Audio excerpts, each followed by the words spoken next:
Palagi na lang tayong nasa OJT. Not the tables there. Miss Street, my family. Kala ko mo iba-vlog ko.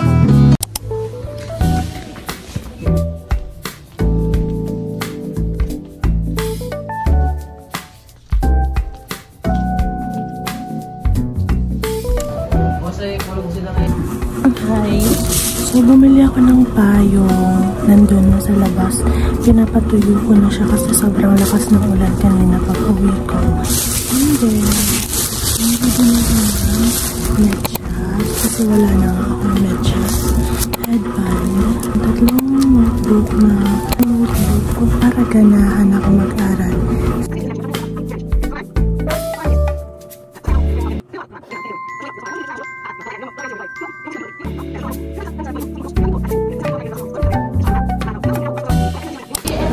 Hi po.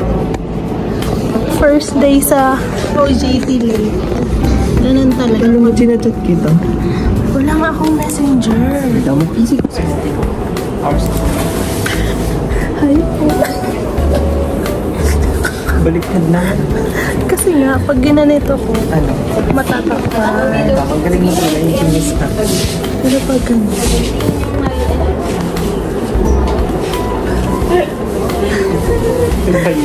First day of OJT again. Palagi na lang tayong nasa OJT.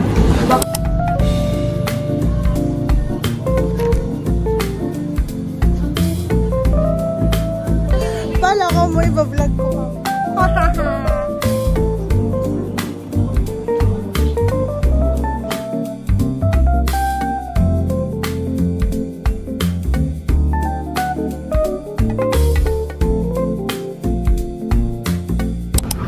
Time check, 7:09 PM.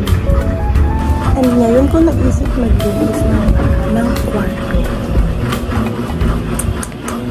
Ay nako.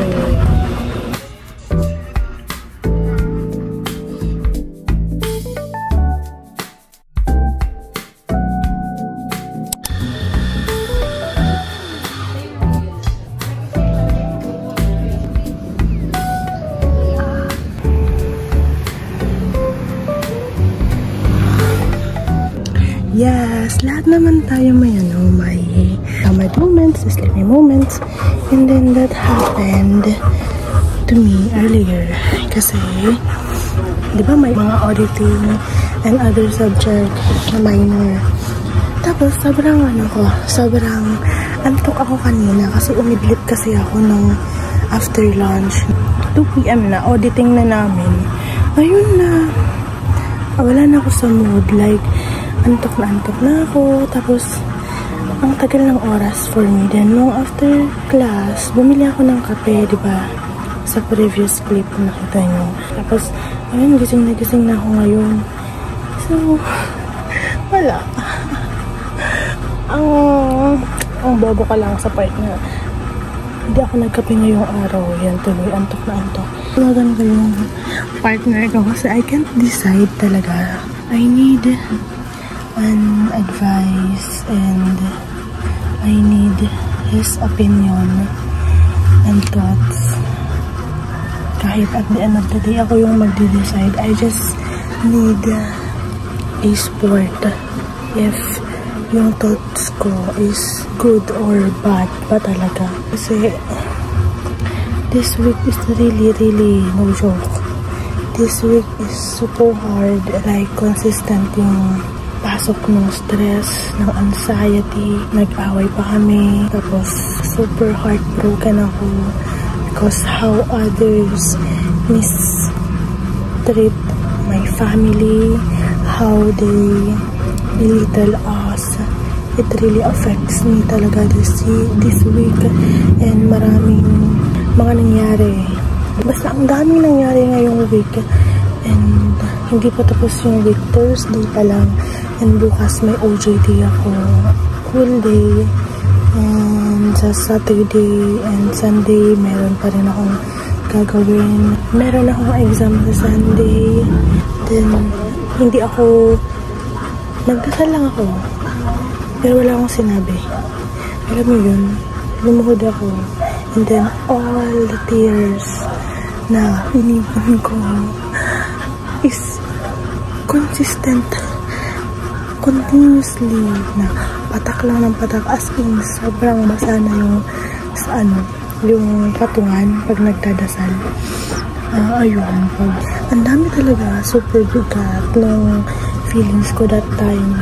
That night, I just really hope na lahat ng pinagdadaanan namin and pinagdadaanan ko this week, yung mga challenges and situation ko and decisions ko this year, this part ng life ko is worth it.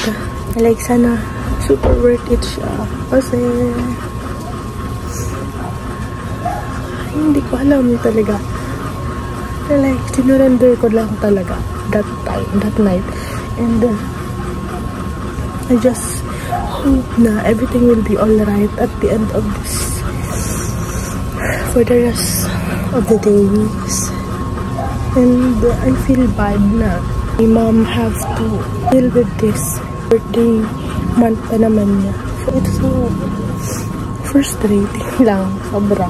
Kaya I just hope na lahat ng pinaglalaban ko, lahat ng challenges, lahat ng mga decisions ko, and lahat ng pinagdadaanan ng family namin this year, and the entire month, and the entire year, or sa buhay namin is naging worth it at the end of the day.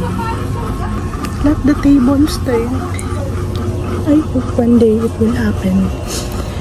I know it will happen soon.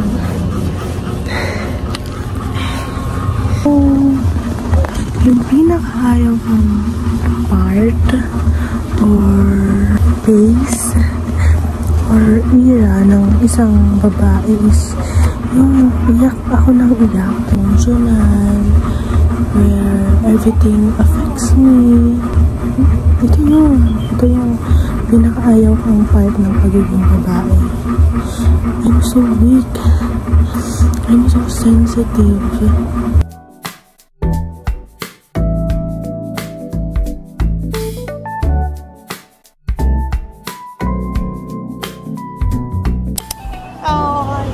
So, kakain muna ako kasi nag-breakfast naman ako pero nalula kasi ako.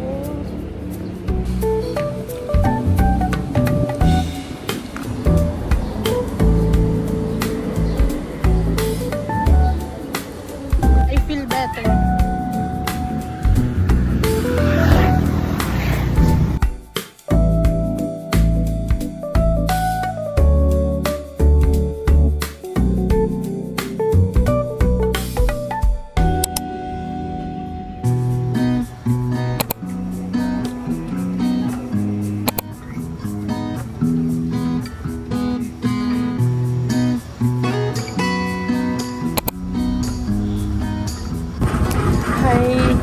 Alam niyo, ang ganda ng pagka-makeup ko yung gabi.